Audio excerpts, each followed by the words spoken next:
Hello friend, good morning. I hope আপনারা সবাই ভালো আছেন। আমরাও ভালো আছি। চারিদিকের স্বচ্ছ ঝলমলে আকাশ নিয়ে আমি আমার আজকের ব্লগটা শুরু করলাম। এখন ঠিক সকাল 7টা বাজে। রোজকার মতোই ঘুম থেকে উঠেই আমি সোজা কিচেন রুমে চলে আসি।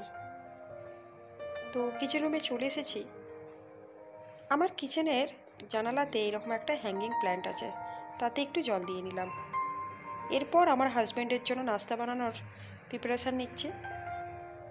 আমি আগের দিন রাত্রেই আটা মেখে রেখে দিয়েছিলাম, সেই জন্য আটা মাখার ঝামেলাটা আর নেই। দীর্ঘ 1 মাস ধরে আমরা রোজা করার পর আবারও পুরনো জীবনে ফিরে এসেছি। আসলে সবটাই একই ছিল, কিন্তু একটু ব্যতিক্রম ছিল, সেটা হচ্ছে এই সকালের চাপটা। কারণ দুজনে যেহেতু রোজা করেছিলাম, সেই জন্য সকালবেলার এই নাস্তা বানানোর ঝামেলা আর ছিল না। আবারও পুরনো জীবনে ফিরে এসেছি।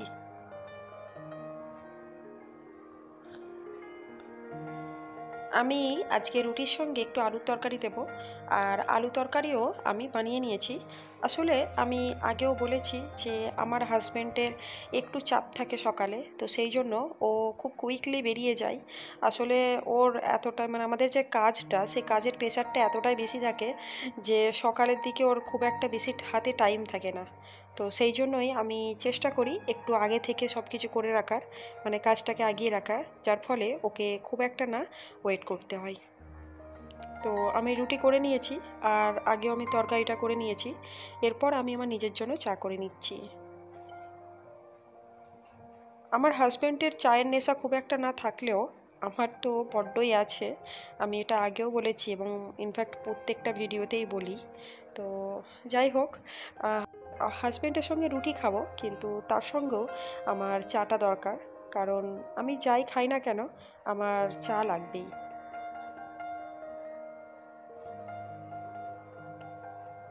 আমার মেয়ে যেদিন স্কুল থাকে না সেদিন এত তাড়াতাড়ি ওঠে না। আসলে ওর এখন ছুটি চলছে। তো এখন আরও 2-3 দিন বাকি আছে ওর ছুটিটা, তারপর ওর স্কুল ওপেনিং হয়ে যাবে। তো সেই জন্য ঘুমাচ্ছে, আর ওকে ঘুম থেকে তুলিও নি। তো আমি আর আমার হাজব্যান্ড চা রুটি খেয়ে নিয়ে, আমার হাজব্যান্ড বেরিয়ে গেছে কাজে। আমি কিচেন রুমে চলে এসেছি থালা বাসনগুলো মাজার জন্য। আজকে রান্নার খুব একটা আমার কাছে চাপ নেই। আসলে বেশ কিছুদিন ধরে রিচ খাওয়ার ফলে শরীরটা একটু খারাপ ছিল। তো সেই জন্যই আমি আজকে টমেটো ডাল করব আর ভাতে আলু দিয়ে ভাত করব। আমার ছোট থেকেই ভাতে আলু, ডাল, ডিম ভাজা, আলু ভাজা এগুলো একটু বেশিই পছন্দ।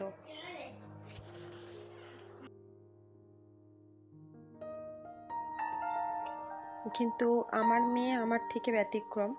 ও ছোটোবেলা থেকেই ছোট ছোট মাছ, তারপর মাংস, বিশেষ করে মাছ, ভেজিটেবিল এগুলোই ওর বেশি পছন্দ। এগুলো ছাড়া ও একদমই খেতে চায় না। তো আমি যেদিন এগুলো করি সেদিন ও কান্নাকাটি করে। তো ওর জন্য আমাকে কিছু না কিছু অল্প স্বল্প বানিয়ে দিতে হয়। তো কিচেন রুমের কাজ করে বেডরুমে চলে এসেছি, আর আমার মেয়ে অলরেডি উঠে গেছে। তো সকালের দিকে আমি ওকে সাধারণত ফোন দিই না, তো সেই জন্য মোটামুটি বেশি অন্যায়গুলো ও সকালেই করে থাকে। তো চারিদিকে ওই খেলনাগুলো ছড়িয়ে ছিটিয়ে রাখা, তারপর ওর বইপত্রগুলো এলোমেলো করে রাখা, সবটাই করে। আসলে আমার মেয়ে একা থাকে, তো আমি ওকে খুব একটা বাইরে টাইরে বেরোতে দিই না। কারণ দিনকাল ভালো না, কাকে বিশ্বাস করবো আর কাকে বিশ্বাস করব না। তো সেই জন্য আমি ভাবি যে আমার মেয়ে দুষ্টুমি করুক, যাই করুক, অন্তত আমার চোখের সামনে ঘরের মধ্যেই থাকুক।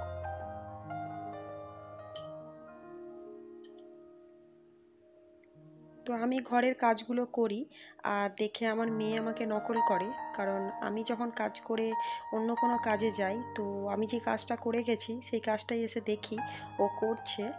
তবে কাজগুলো করে মোটামুটি উপকারের থেকে অপকারটাই বেশি করে। আসলে ও ছোট, ও বোঝে না যে কোন কাজটা কিভাবে করতে হয়, আর কোনটা ভালো কাজ আর কোনটা খারাপ। তো ওর বুঝতে এখন টাইম লাগবে। তবে একটা জিনিস দেখে আমি খুব খুশি হই, সেটা হচ্ছে যে সংসারের কাজের প্রতি ওর যথেষ্ট আগ্রহ আছে। তো বেডটা আমি ক্লিন করে আমার পাশ বেড টেবিলটাকে ক্লিন করে নিচ্ছি। তো আমার পাশ বেড টেবিলটাকে আমি রোজই এরকম ক্লিন করি। আর এই যে ম্যাটটা পাতা আছে, এটা আমি নিউ মার্কেট থেকে নিয়েছিলাম, সেদিন শপিং করতে গেছিলাম, ভিডিওতে শেয়ার করেছি। আর এই যে কালো ট্রেটা আছে, এটা কোনো আমি কিনিনি, আসলে এটা একটা ফোনের ট্রে, মানে ফোনের একটা খাপ, তো সেটাই আমি ট্রে আকারে ইউজ করছি। আর সত্যি বলছি, এটা খুব ইউজফুল হয়েছে। আসলে আমার পাশ বেড টেবিলটা খুব ছোট, মানে উপরের স্পেসটা অনেক কম। তো এই রকম ট্রের দ্বারা আমি বেশ ভালোই অর্গানাইজ করতে পেরেছি। এরপর আমি ঘরটাকে ভালো করে ক্লিন করে নিচ্ছি। আমি প্রথমে জানালা মুছে নিচ্ছি। আমি আগেও বলেছি যে আমার ফ্ল্যাটটা যেহেতু রাস্তার ধারে, তো সেই জন্য মোটামুটি ঘরকে রোজই ডিপ ক্লিন করতে হয়। তো মাঝে মধ্যে একদম রেয়ার যখন শরীরটা ভালো থাকে না বা হাতে টাইমটাও সেভাবে থাকে না, তো সেদিন আমি আর এরকম ডিপ ক্লিন করি না, অল্প স্বল্প কাজ করে নিই।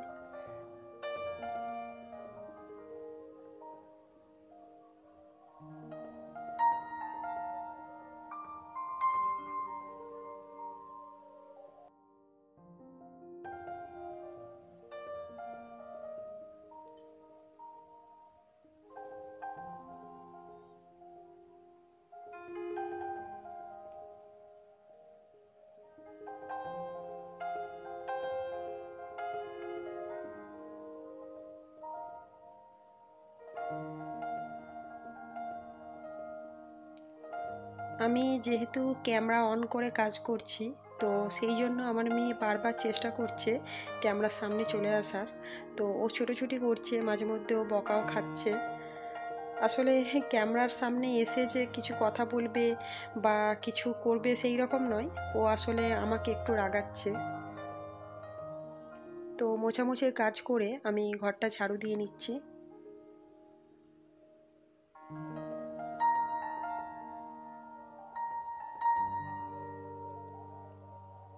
বেশ কিছুদিন নিম্নচাপ থাকার পর, নিম্নচাপটা কেটে যাওয়ার পর বেশ যথেষ্ট গরমটা পড়েছে। তো তার জন্য মোটামুটি আমাদের একটু নাজেহাল অবস্থা হচ্ছে। আর গরমটা যে খুব বেশি সেটা বুঝতে পারি ঠিক এই মুহূর্তে, কারণ যখন ঝাড়ু দেওয়া হয় তখন বেসিক্যালি সবাই পাখা অফ করে, ফ্যানটা অফ করে ঝাড়ু দেয়। তো তখনই মোটামুটি অবস্থা খারাপ হতে শুরু করে।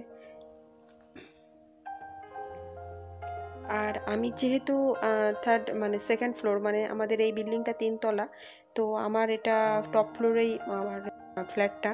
তো তার জন্য খুব তাড়াতাড়ি তেতে যাই, মানে 12টা বাজলেই চারিদিকটা একদম গরম হয়ে যায়। তো ঘরটা ঝাড়ু দেওয়া হয়ে গেছে, তারপর আমি ঘরটা মুছে নিচ্ছি।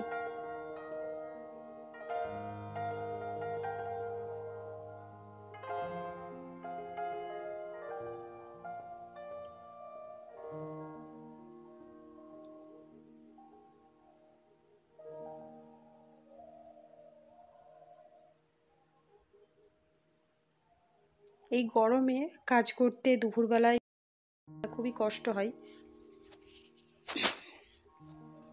তারপর আবার একটা কথা ভাবি, যে আমরা যারা হাউসওয়াইফ, যারা ঘরের ভেতরে থাকি, তারা মন চাইলেই পাখা চালিয়ে পাখার তলায় বসে তারপর রেস্ট নিয়ে আবারও কাজ করতে পারি।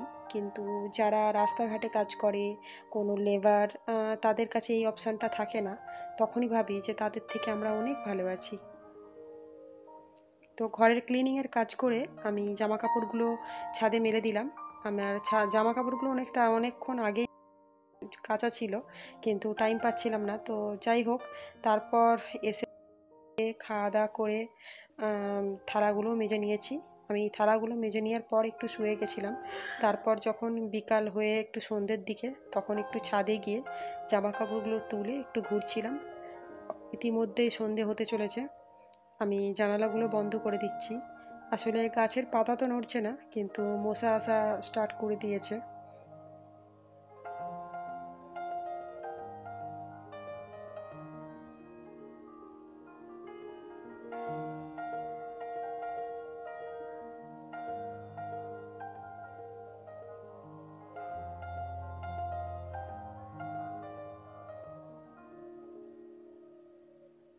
আজকে আমার মেয়ে বায়না ধরেছে চিকেন স্যুপ খাবে।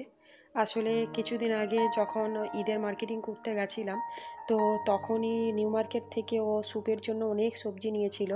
তো সে সবজিগুলো মানে মানে স্যুপেরই বেসিক্যালি সব নিয়েছিল। তো রোজই বায়না করছিল যে মা আমাকে চিকেন স্যুপ করে দাও, চিকেন স্যুপ করে দাও।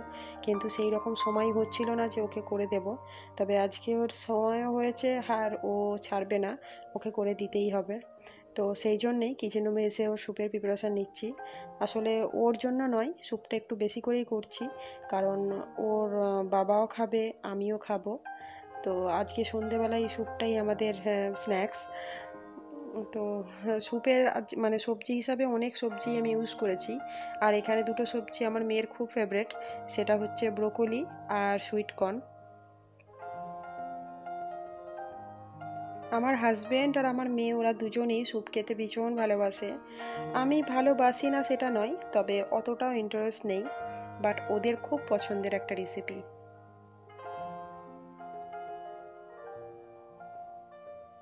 আমি কোনো প্রফেশনাল মানে ভাবে স্যুপটা করতে পারি না। মানে আমি যতটা পারি, মানে আমি যতটা জানি ততটাই করি।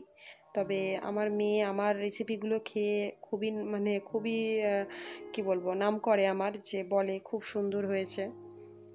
তো ব্যাস, যার জন্য করি সে বলে এর থেকে আর বড় পাওয়া কিছু হয় না।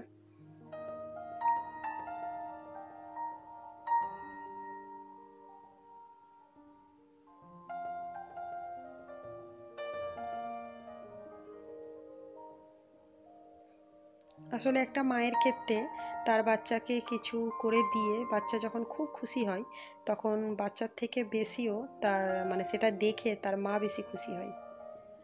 তো যখন আমরা ছোট ছিলাম তখন এই কথাটা মা বলতো, তখন ফিল করতে পারতাম না, বাট এখন যখন আমিও একজন মা, এখন বেশ যথেষ্ট ফিল করতে পারি। তো স্যুপটা রেডি হয়ে গেছে, আর আমি আমার মেয়েকে দিয়ে দেবো। এরই সঙ্গে আপনাদেরকে মনে করিয়ে দিচ্ছি, যদি ভিডিওটা ভালো লেগে থাকে তাহলে প্লিজ ভিডিওতে একটা লাইক করবেন, আর আমার চ্যানেলকে সাবস্ক্রাইব করবেন, আর পাশে থাকা বেল আইকনটি প্রেস করবেন। তো আমি এখন বিদায় নিচ্ছি। আপনাদের সঙ্গে দেখা হবে আমার আবারও নেক্সট ব্লগে। ততক্ষণের জন্য বাই বাই।